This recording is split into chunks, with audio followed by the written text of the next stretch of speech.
Merci d'être sur la télévision. Là-bas, pour suivre le journal de ce jour, vendredi 30 juin 2023. Mesdames, Messieurs, bonsoir et bienvenue à tout ça. Les candidats admis au second groupe à l'issue des épreuves écrites du baccalauréat session 2023 étaient de nouveau en salle ce matin pour passer les épreuves du second groupe. C'était donc ce vendredi sur l'ensemble du territoire national. Au niveau des jurys 12 et 54 ici à Niamey, des jurys visités par nos reporters, tout s'est bien déroulé. Les candidats se disent confiants. Hamza Saoukou et Abakar Souley. Après celle du premier groupe, les épreuves du second groupe des examens du baccalauréat ont débuté sur toute l'étendue du territoire national. Les candidats appelés à composer ces épreuves se sont mobilisés avec la même détermination et courage, à l'image de ceux des jurys 12 et 54 de Niamey, tout en appréciant différemment ces épreuves. C'était bien, alhamdoulilah. Mieux que ceux du premier passage en tout cas. Je suis confiante. Bon, on vient de composer l'épreuve de physique-chimie. Ça a été un peu bien quoi. Parce que les épreuves de nous ce qu'on croyait, on croyait que les épreuves du second groupe seraient un peu faciles, mais ils sont un peu difficiles. Parce que au premier groupe, on nous a coincés. On nous a tellement coincés. Ce que nous avons fait, la physique-chimie ou bien la mathématique, c'est pas du mensonge. Si tu as eu, toi-même tu sais que ce que tu as fait, c'est vraiment correct. Mais il y a des cas où la chance, ça marche. Bon, ça a été abordable. Un peu. Je crois que le premier est plus facile. Pour moi, oui, le premier est plus facile. Il y a de l'espoir encore. Ça nous reste SVT. Les épreuves, vraiment, ça s'est bien passé. C'est pas du tout difficile, quoi. Parce que Inch'Allah, moi je pense, je crois, Inch'Allah, je vais passer. Les épreuves du premier groupe, maths là, c'est un peu catastrophe. Et du second groupe, même du second groupe, c'est pas difficile. Mais PC du second groupe là, c'est facile que celle du premier groupe. Ça a été un peu bon. Ça va dans l'ensemble. Ce qu'on vient de faire est plus abordable. Les épreuves de cette année-là, je trouve que ça a été abordable, vu que la plupart des élèves, bon, je ne sais pas ce qui s'est passé, mais j'ai passé 2 épreuves hier. Je compte passer ma 3e épreuve aujourd'hui. Et cette épreuve-là, il s'agit de maths. C'est une matière, bon, je n'ai pas envie de trop parler de la matière-là, c'est une matière que je ne maîtrise pas bien. Je compte aussi me débrouiller quand même. En s'adressant aux correcteurs, ces candidats leur demandent. En tout cas, ils devraient être indulgents.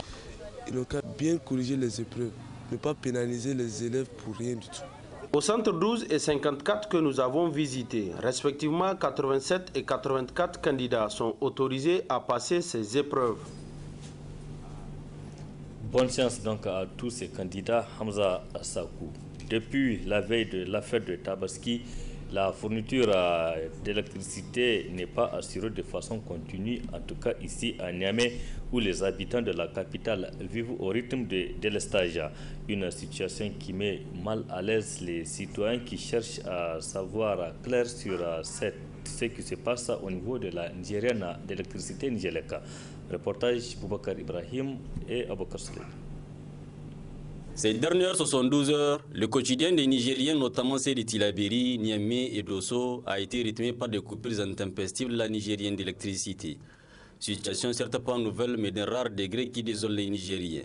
Ils n'ont pas manqué de mal percevoir ces coupures qui n'en finissent pas. Les ennuis que ça nous a causé, c'est, comment dirais-je, je ne sais pas comment vous l'expliquer, mais quand même c'est dérangeant. C'est dérangeant surtout du point de vue sanitaire. Il y a tout récemment, j'ai appris une perte de vie d'un enfant de 4 mois et ça m'a vraiment éploré. Oui, vraiment, je lance un appel aux autorités pour qu'ils puissent vraiment pallier à ces genres de coupures. Parce que c'est une répétition en fait. À chaque saison pluvieuse, à l'arrivée de la saison, il y aura toujours ces genres d'intempéries. Et là, vraiment, il faut chercher une solution qui sera durable. Face à ces coupures enregistrées chaque année et toujours à la même période, et l'incapacité toute évidente de la société à assurer la continuité de la fourniture, les acteurs sociaux aussi se sont prononcés. C'est surtout le manque d'informations concrètes parce que sur les coupures là, parce que la Nigélec jusqu'à présent n'est pas sortie pour nous donner des informations fiables qui peuvent vraiment nous convaincre de ces coupures-là. Les gens payent leurs factures, donc ils se doivent des explications. Les aliments qu'on conserve dans les réfrigérateurs, donc ça se gâte. Il y a aussi, tout est au ralenti, quoi. Si vous êtes commerçant, vous avez besoin d'électricité. Si vous êtes fonctionnaire, vous avez besoin d'électricité. Quel qu'en soit votre niveau d'activité, vous avez besoin d'électricité. Et il se trouve que c'est pendant cette période-là que la Nigélec a choisi de priver l'ensemble des citoyens nigériens d'électricité pendant 72 heures. C'est vraiment déplorable et la solution c'est peut-être de dire ou d'appeler les citoyens nigériens à prendre leurs responsabilités. Il va falloir commencer à sanctionner. Ça ne peut pas continuer comme ça. Quand ça devient répétitif, c'est que ça devient impardonnable et la sanction doit tomber. Les citoyens ont la possibilité comment on l'appelle, de sévir. La meilleure façon de sévir, c'est d'abandonner les prestations de la Nigélec. Pourquoi ne pas aller vers l'énergie solaire ou l'énergie renouvelable pour pouvoir s'autonomiser et être indépendant de ces questions-là? Parce que si vous prenez tous ceux qui sont câblés à l'énergie solaire, ne sont pas du tout inquiétés par cette situation et ils mènent valablement et vaillamment leur activité sans aucune entrave. La question de l'électricité, c'est une question de souveraineté, comme je le disais. Pour nous, c'est vrai, il faut penser donc à l'autonomisation du secteur en tant que tel, mais il faut aussi éviter de pouvoir donner la possibilité à des commerçants de pouvoir bloquer le fonctionnement de l'État. A rappeler qu'au moment où des responsables en charge de la question électrique des pays voisins sont en train de faire des esquisses publiques et démissionnent pour avoir manqué à leurs responsabilités, c'est du Niger à prendre la question dans un certain calme apparent, comme si la vie des Nigériens n'en dépend pas. Le directeur général de la société en question, lui, est ironiquement aperçu en campagne pour les partiels de la diaspora. On se demande ce qu'il va bien vouloir raconter pour convaincre le lectorat. Wakar Ibrahima, ces coupures d'électricité qui sont désormais au quotidien des habitants de Niamey ont cependant de graves conséquences sur les activités économiques. Même les élèves se plaignent car, disent-ils, ces coupures les mettent mal à l'aise, notamment dans le cadre de leurs activités. Reportage signé Abdrazak Hamidou Léo et Cheb Guissou. C'est désormais devenu une habitude, mais une habitude dont on a du mal à s'habituer. Ces derniers jours, les coupures intempestives sont de retour avec leur lot de mécontents. Avec ces coupures, on a vraiment des problèmes. Actuellement, ma mère a des soucis avec son frigo. Il lui faudrait débourser 17 000 pour sa réparation. Et aussi, un conteneur de poissons est en train d'être gâté à cause de ces coupures.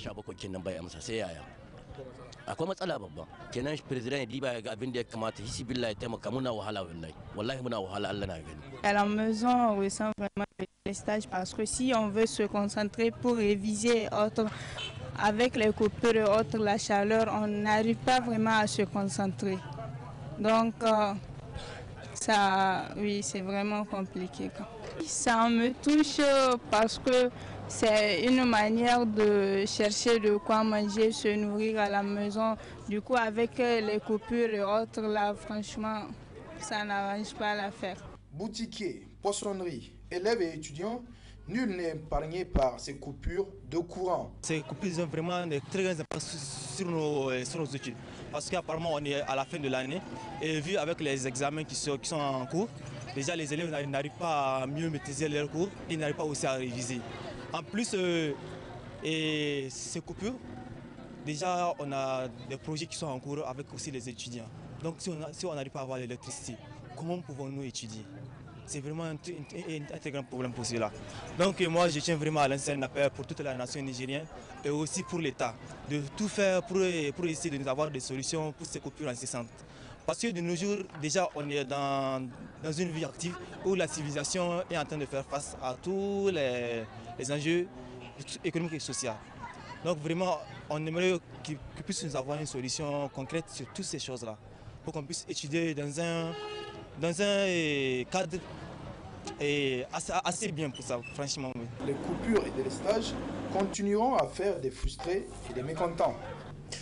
Le mercredi 28 juin dernier, la communauté musulmane du monde entier a célébré l'Aïd el-Kébir ou fête de Tabaski.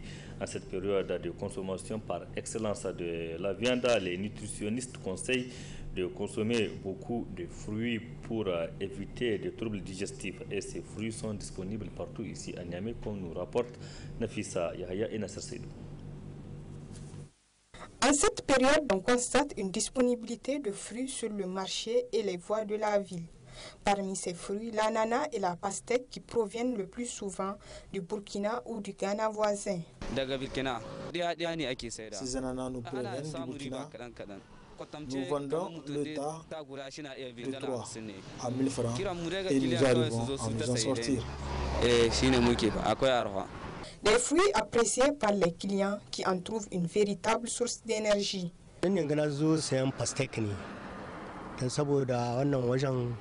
Suna kawo pastaka na kirki kuma in na san dai kuna tambaye shi kuna gani iri ne to irin wannan wanda nake tamata a garasta irin ta ne zuwa da wanda ni san ta lalle tana da arha da dama. Je suis venu acheter des pastèques.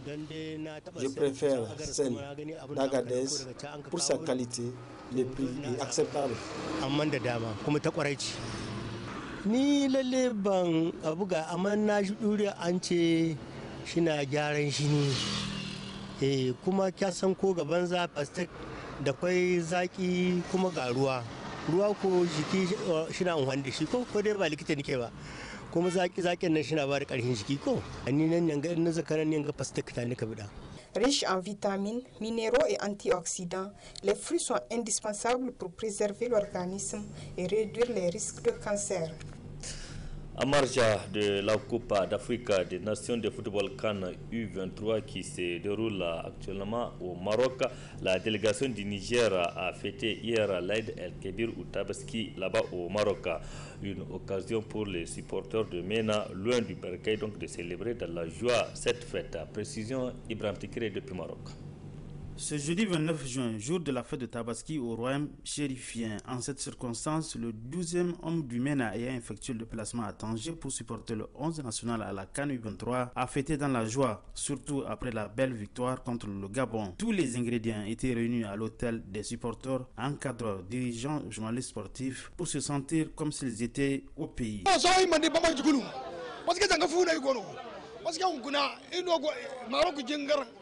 Agwa kimsi nguna ibu ngwa kimsi donc zanga inda ni zran na Morocco ite nya fo ba fo donc zura ino ikwara tedi no fa ngate akasa donc ya dinga nguna gurme ankango igo fete bien igo hamo matkan fu i zaidi wanda igo hamai wadi hamai ya no igo kan wane o wallahi kani o kan irma hun kuna zangadai kimso fu yan nirnate zam difference kul no si fu yan kimso da ne wana gamara sai ke fu yan wo bidai ni kimsi nan go mo hun kunni kimsi amma ai kul ki gate fu irduwa nan go zama irbabu colonel major irbabu wangaro no anir kimso te irse ane irma fete irma te haikarno irgaba irga saba se irga talfi irko dai ma tontonin gogoyora irko mi di ir joueur se ir dirigeant ay ir ministro kan irgan ga ka de staffo men dame de journaliste kan girban de girgan pas à pas im fondo kokaro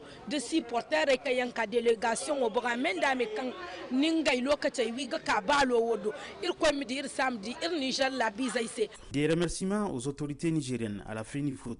Les supporters du MENA U23 l'ont clamé au cours de la célébration de la fête de Tabaski à Tanger. Ils ont également imploré Allah pour la paix au Niger et des succès retentissants pour le MENA U23 pour la suite de la compétition.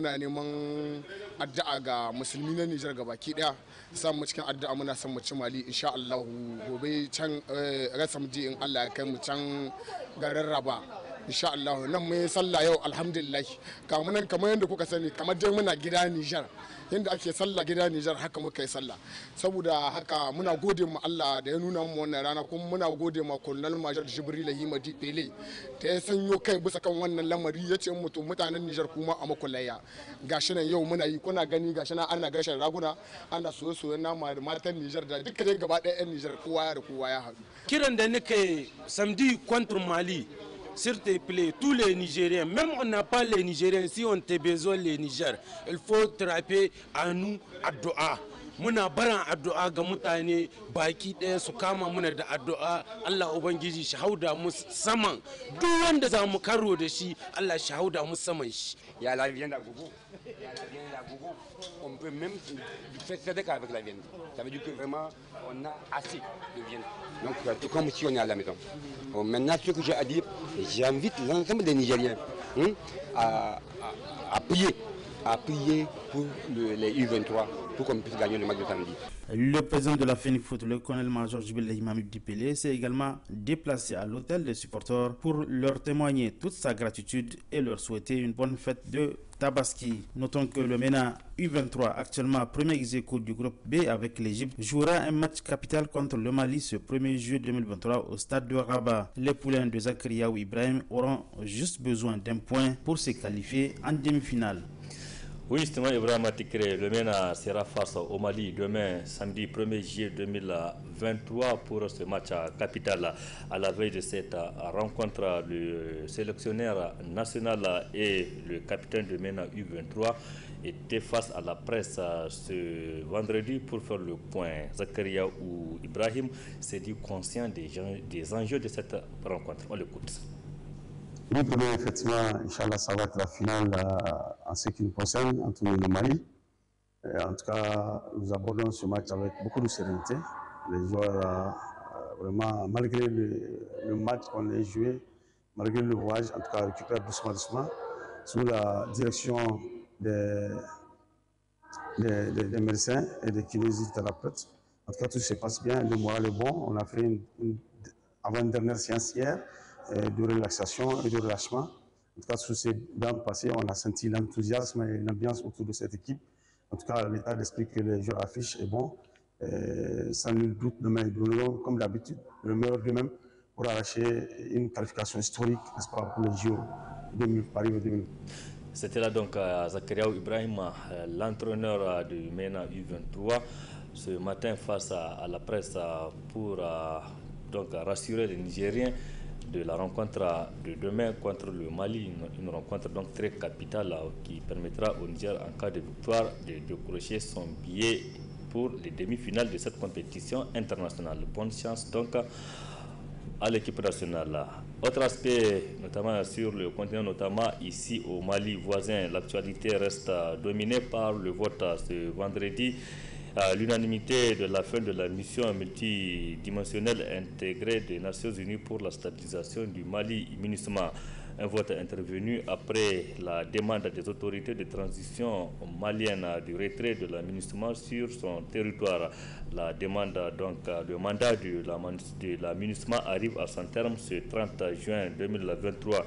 Donc, avec ce vote, les casques bleus vont cesser leurs activités pour organiser leur départ d'ici le 31 décembre prochain. Point final de cette édition. Merci à vous de l'avoir suivi. Restez en compagnie du programme de la télévision La Bari. Excellente nuit à toutes et à tous et bon début de week-end. Au revoir.